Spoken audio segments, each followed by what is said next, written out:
Deuxième protocole de la journée, le chapitre 6. Chapitre 5 était un petit peu court. Et le chapitre aussi 6 l'est aussi, donc je me suis dit, bon, pourquoi pas boucler les deux, prendre un petit peu d'avance. Aujourd'hui, ça sera fait comme ça, c'est réglé. Bon, évidemment, c'est un chapitre qui est assez court, mais vous allez vite comprendre des choses. J'essaierai de limiter les parenthèses, puisque de facto, vous allez vite faire les rapprochements. Allez, c'est parti. Chapitre 6. Les monopoles. Les fortunes des chrétiens dépendent de ces monopoles. L'aristocratie privée de richesses foncières. Le commerce, l'industrie et la spéculation, le luxe, la hausse du salaire et le renchérissement des objets de première nécessité, l'anarchie et l'ivrognerie, le sens secret de la propagande des théories économiques. Bientôt, nous instituerons d'énormes monopoles, réservoirs de richesses colossales, dont les fortunes même grandes des chrétiens dépendront tellement qu'elles y seront englouties, comme le crédit des États le lendemain d'une catastrophe politique. Euh, Petite parenthèse, tous les krachs boursiers qu'il y a pu y avoir donc, font partie de cette stratégie, y compris les chocs pétroliers, etc. Évidemment, c'est toujours voulu, c'est toujours orchestré, et c'est toujours les mêmes qui commanditent ce genre de choses. C'est uniquement fait pour faire grimper l'inflation, et donc pour eux, ça leur permet de ramasser plus de fric. Fin de la parenthèse.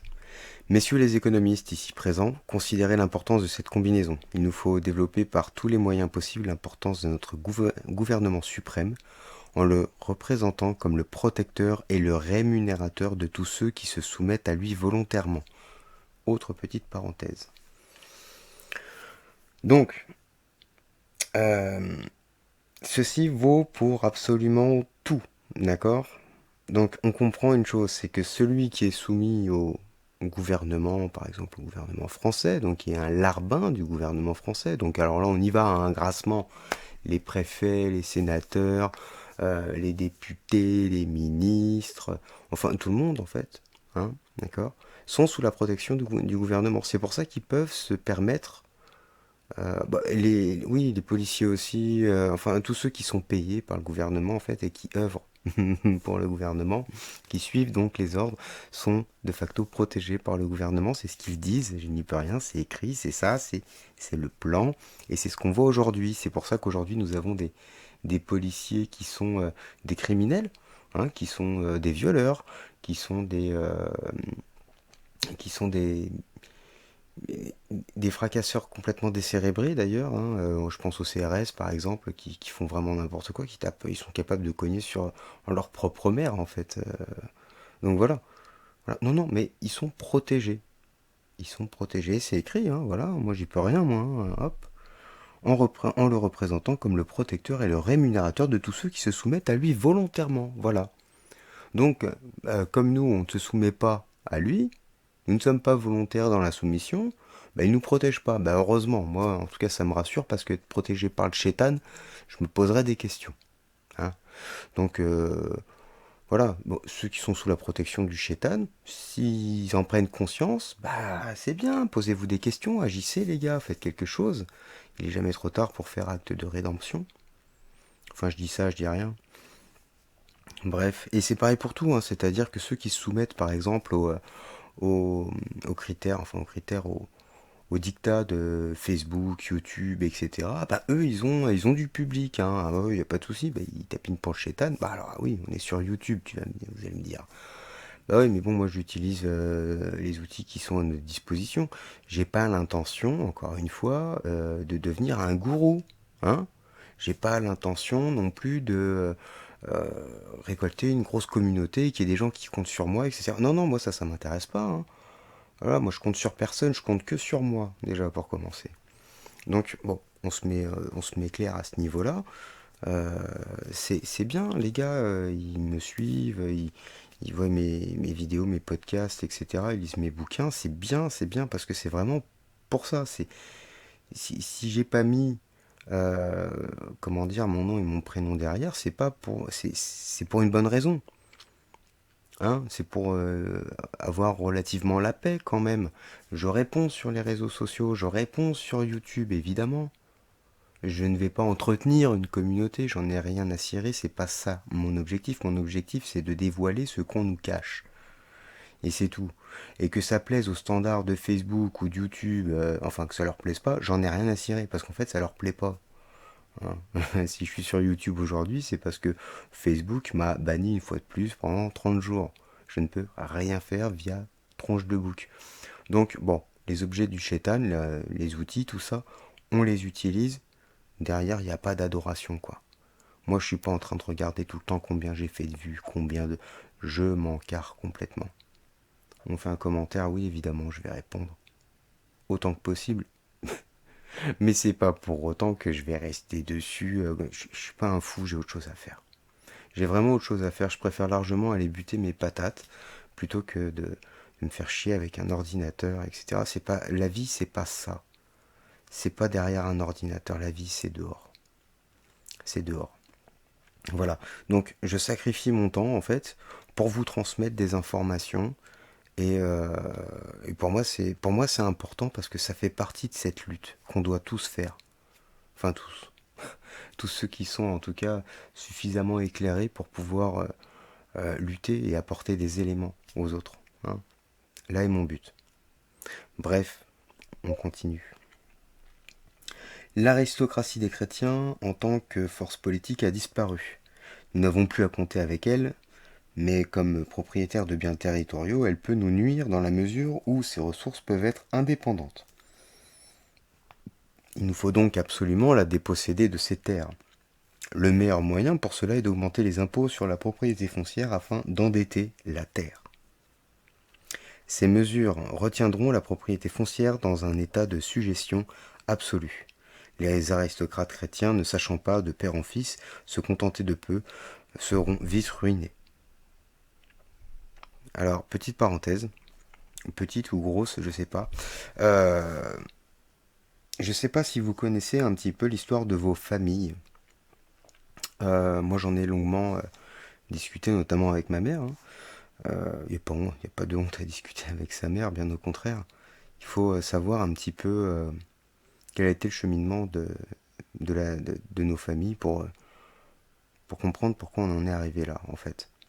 Alors, moi, de ce qu'elle m'a expliqué, donc mes arrière-grands-parents, arrière-arrière-grands-parents, euh, étaient à Vitry-sur-Seine, à l'époque où Vitry-sur-Seine, ce n'était qu'un petit village de campagne en bordure de Paris, où il y avait des champs, il y avait des vergers, il y avait des animaux. Et voilà, c'était la campagne en fait. C'était la campagne. Aujourd'hui, on voit Vitry-sur-Seine, c'est du béton, c'est pas la campagne. Il n'y a rien, y a pas un espace vert là-bas. C'est dégueulasse, c'est horrible, ça pue. C'est une concentration forcée de, de gens. Je peux pas parler d'êtres vivants parce que la plupart des gens qui vivent là-bas, ils sont décérébrés de toute façon. Et je parle de Vitry-sur-Seine et de la région parisienne aussi, complètement. Et la plupart des villes, hein, attention. Bref. Mais qu'est-ce qui s'est passé? Alors, il s'est passé quoi? Mes arrière-grands-parents hein, avaient été propriétaires terriens et c'était des agriculteurs. Donc ils avaient des vergers. Enfin bref. Voilà, ils avaient ce qu'il fallait. Et au fur et à mesure, en fait, la commune a exproprié en fait les propriétaires terriens de leurs terres. Donc la commune, alors la commune c'est quoi la commune? Indirectement c'est l'État, c'est le gouvernement. Voilà. Donc ces gens-là se sont fait exproprier de leurs terres qu'ils exploitaient. Et quand je dis exproprier, c'est clairement ça, c'est-à-dire que ils- les gens ne voulaient pas vendre leurs terres, mais ils étaient forcés de la vendre à un prix très très bas. Voilà. Et là, en fait, bah, le protocole, donc le protocole numéro 6 nous explique euh, que c'était prévu, donc ce genre d'expropriation, c'était ni plus ni moins pour voler les terres. Voilà. pour voler les terres, mettre des impôts dessus, donc pour encore appauvrir les gens, endetter la terre, comme ils disent. Oh putain, endetter la terre. Mais c'est un non-sens parfait. La terre, elle n'a pas à être endettée. La terre, elle est nourricière. La terre, elle est abondante. La terre, c'est notre maman à tous, en fait. Comment ça, endetter? Mais putain, mais qu'est-ce que c'est que ce délire? Bah ouais, c'est du délire. C'est de l'inversion. C'est du satanisme. Ah ouais, pour vous rappeler, hein, quand même, parce que un minimum, le minimum. On se rappelle quand même de c'est quoi leur patron, hein. C'est un truc quand même, bon, je veux dire, ça prône l'inversion, hein, qu'on soit bien d'accord. Euh, et puis l'inversion totale.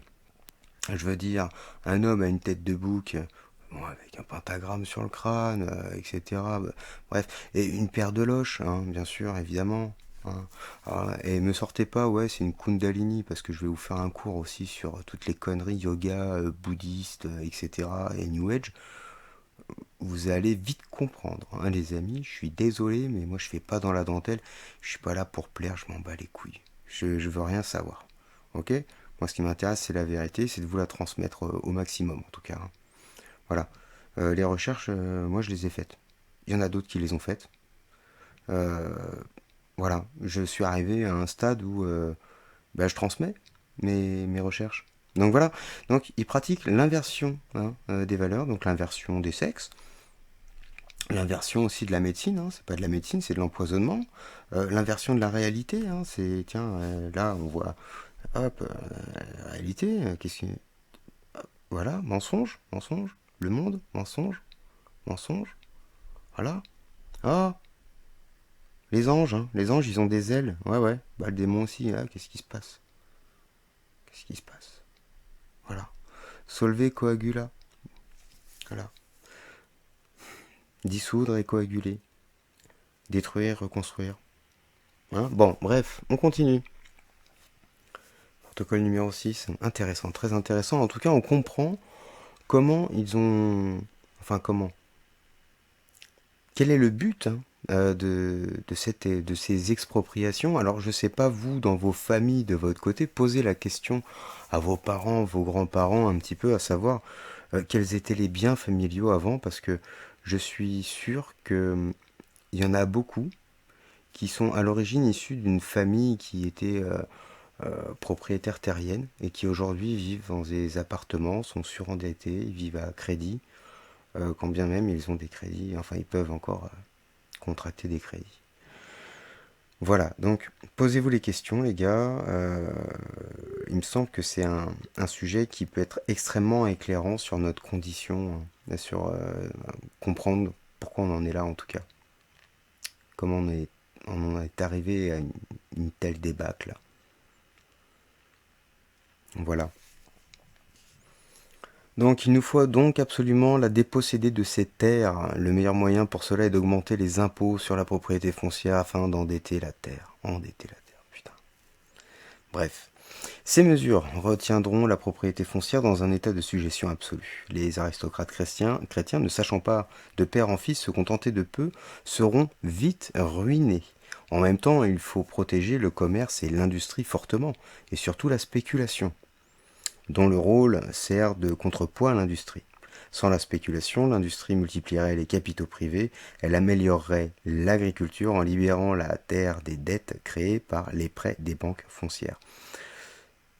Allez, parenthèse, donc nous avons les coupables, enfin les coupables, nous n'avons pas les noms des gens qui sont coupables de ça, mais en tout cas, hop, les banques foncières, donc celles qui prêtent de l'argent, qui prêtent ou qui font des crédits, hein, c'est pareil, hein, après crédit c'est pas pareil, mais bon, c'est encore autre chose, c'est de l'économie, mais on peut en discuter. Bref, ceux qui prêtent font forcément pratiquent l'usure. Donc l'usure, c'est quoi? C'est la mise en place de taux d'intérêt sur quelque chose qui n'existe pas, donc de l'argent fictif, donc réellement de la monnaie dette, hein, voilà, pour acheter du réel. Donc, pour acquérir quelque chose qui existe, vous utilisez, enfin, ils vous font utiliser une monnaie qui n'existe pas, et pire, qui vous appauvrit. Et vous, vous passez toute votre vie à bosser pour rembourser quelque chose qui n'existe pas. Voilà. Et puis, non, mais il y en a plein qui l'ont démontré, ça aussi. C'est-à-dire que bah, tout ça, ça n'a pas lieu d'être. Ça, en fait, ça n'existe pas. C'est vous ferez vos propres recherches. Mais voilà, je veux dire, on en est là. Bon, euh, l'industrie multiplierait les capitaux privés, elle améliorerait l'agriculture en libérant la terre des dettes. Hop, voilà, voilà. Fin de la parenthèse. Il faut que l'industrie ôte à la terre le fruit du travail comme du capital. Qu'elle nous donne par la spéculation l'argent du monde entier. Alors, euh, sur le DNB, hein, Dun Bradstreet, donc la pompe Afrique, qui est évoquée, il me semble, c'est dans le 4e protocole des sages de Sion.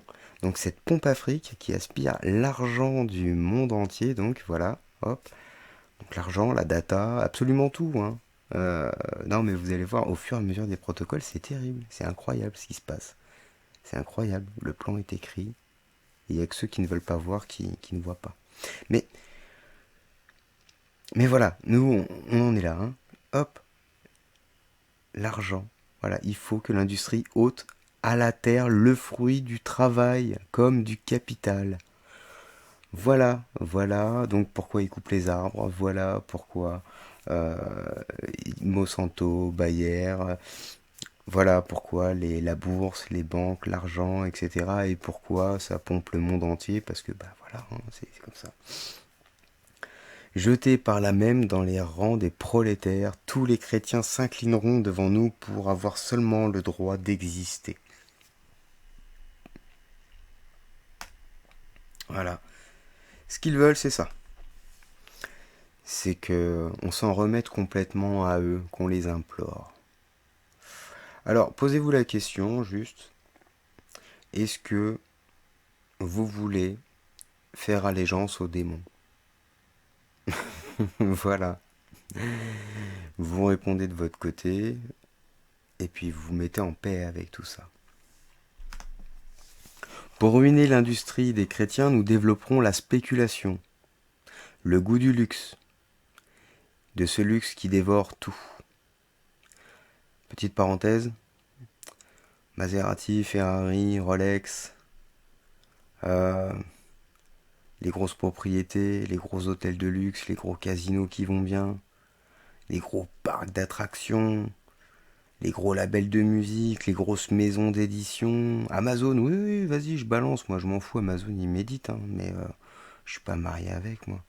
Puis mes bouquins, ils sont aussi en PDF gratuit, donc bon, demain il n'y a plus d'argent, ça me va très bien, moi. Moi je suis content, je suis le plus heureux du monde. Voilà. On sera plein à être heureux d'ailleurs. Enfin bref, c'est génial. Euh, mais voilà, ils disent tout, ils disent tout. Fin de la parenthèse. Nous ferons monter les salaires qui cependant ne rapporteront aucun profit aux ouvriers car nous aurons fait naître en même temps un renchérissement des objets de première nécessité, dû, dirons-nous, à la décadence de l'agriculture et de l'élevage.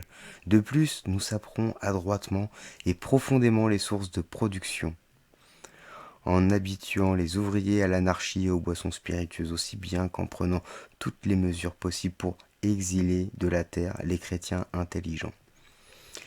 Alors, je sais pas si c'est vraiment nécessaire de débattre là-dessus en fait, parce que les mots parlent d'eux-mêmes, et comme quoi ils savent hein, que l'alcool, alors l'alcool poussé à haute dose en fait, hein, évidemment, euh, fait, euh, fait ouvrir des portes hein, aux démons, entre guillemets, quoi. Hein, voilà, voilà. Bon, et hop, cependant, ne rapporteront aucun profit aux ouvriers. Voilà, pourquoi? Bah, simplement parce que les objets de première nécessité, c'est-à-dire la bouffe, tout ce qui touche au confort, j'ai envie de dire primordial, coûtera encore plus cher. Bon, bah voilà, c'est ce qui s'est passé avec l'arrivée du nouveau franc, et puis après c'est ce qui s'est passé aussi avec l'euro. En tout cas, nous on a vécu cette arrivée avec l'euro. C'est-à-dire que, en fait, ils ont fait la conversion des salaires en euros. Donc, un salaire de 10 000 balles, 10 000 balles, 10 000 francs, hein, balles, ouais. 10 000 francs avant, c'est 1 500 euros. Mais 10 000 francs avant, quand c'était des francs, bah, on vivait bien. On était vraiment pas mal, hein.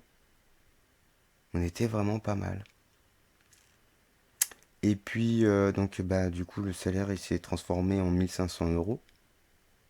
Mais par contre, la consommation, elle a été multipliée par je sais pas combien, et puis aujourd'hui, elle est encore surmultipliée. Et les taxes aussi, hein, tout le temps.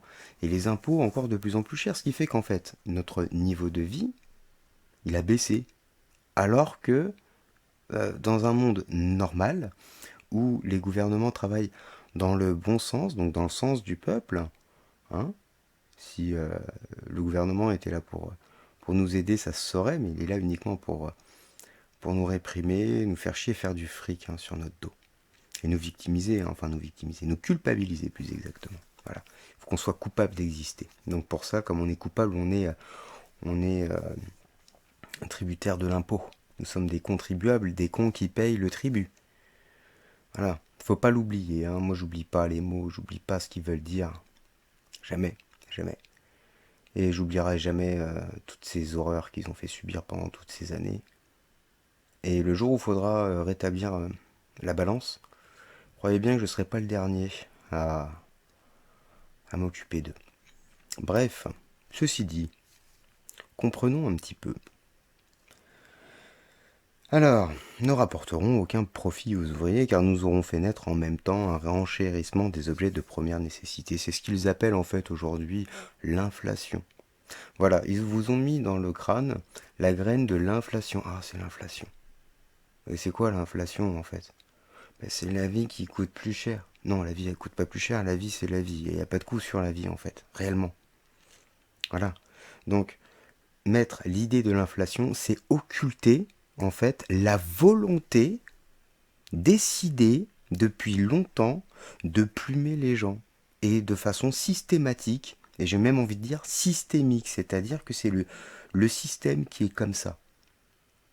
Voilà. Voilà. Donc, on essaie de comprendre pour se sortir de tout ça. D'accord? Ouais, ça serait bien, hein. Putain, ouvrez vos cerveaux. Mais pas vous, vous m'écoutez, vous savez déjà. Ah ouais, j'en suis sûr. Putain, mais passez le mot, les gars, passez le mot. Bref, euh, en habituant donc les ouvriers à l'anarchie et aux boissons spiritueuses. Alors bon, les boissons spiritueuses, comme je vous ai expliqué, oui, pourquoi l'alcool c'est plus qu'autorisé, c'est même plébiscité, il n'y a pas de problème. Par contre, fumer un pétard, ah non, non, non, ça c'est super dangereux. Non, vaut mieux que tu prennes du Tranxène, du Xanax, c'est des trucs dans, excusez-moi du mot, mais d'enculé, qui, euh, qui t'empoisonnent l'existence, l'esprit, et qui corrompt complètement ta vie, quoi, en fait. Voilà. Bois des canons, deviens alcoolique, et puis, bah, quand on t'aura tapé dessus parce que t'es bien dans la culpabilité, on t'enverra vers les alcooliques anonymes. Et puis voilà, et on t'offrira une possibilité de rédemption. Mais voilà, non, voilà, faut comprendre les choses. Donc, voilà, faut faire gaffe avec tout ça. Quand on est au courant, on fait attention. Pour empêcher que la situation ne soit vue prématurément sous son vrai jour, nous masquerons nos vrais desseins d'un désir prétendu de servir les classes ouvrières et de protéger les grands principes économiques que nous enseignons aujourd'hui. Là, on arrive à la fin hein, du sixième protocole, sixième chapitre. On se rappelle, chapitre premier, gouverné par l'hypocrisie et le mensonge. Voilà. Donc voilà, hypocrisie, mensonge, c'est quoi ça? Eh ben, c'est le socialisme, c'est le communisme, c'est le capitalisme, c'est le centrisme. Ouais, c'est tout ça. Oui, bah en fait, c'est toute la politique. Tout leur organisme politique, il est là pour diviser les masses, que les masses se tapent sur la gueule pour des raisons futiles qui n'existent pas, puisque de toute façon les têtes des politiques là en question, ils sont tous d'accord. On n'oublie pas l'article 2 de la DDHC de 1789. Article 2, je le rappelle, les associations politiques ont en charge la conservation, préservation, c'est toujours pas ça, c'est séquestration des droits du peuple. Donc, et les droits qui sont évidemment euh,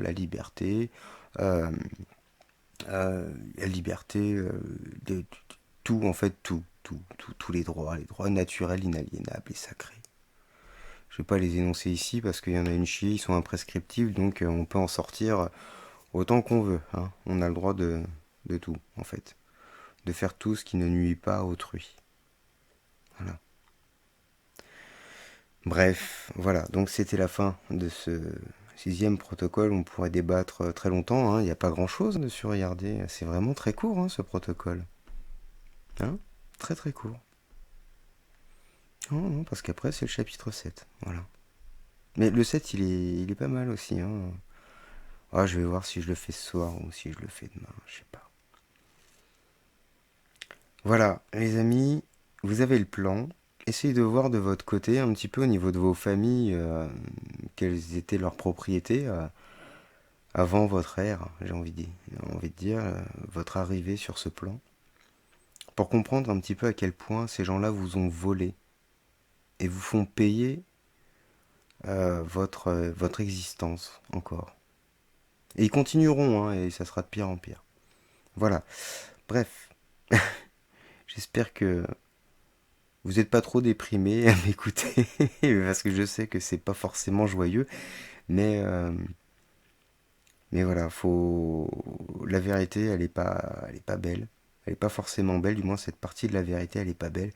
Et il faut vraiment la mettre en lumière pour comprendre euh, comment se sortir de là et avoir accès à la belle partie de la vérité, parce que je vous rassure, derrière tout ça, il y a une partie qui est extraordinaire, mais qui n'est accessible uniquement que si on a compris la totalité du mensonge. Ce que je nous souhaite à tous. Hein. Je dis pas que j'ai tout compris, mais en tout cas, j'en ai compris beaucoup. Donc c'est déjà pas mal. C'est-à-dire que je suis bien avancé. Voilà les amis, je vous souhaite une belle soirée, et puis je vous dis à très bientôt pour le 7e chapitre.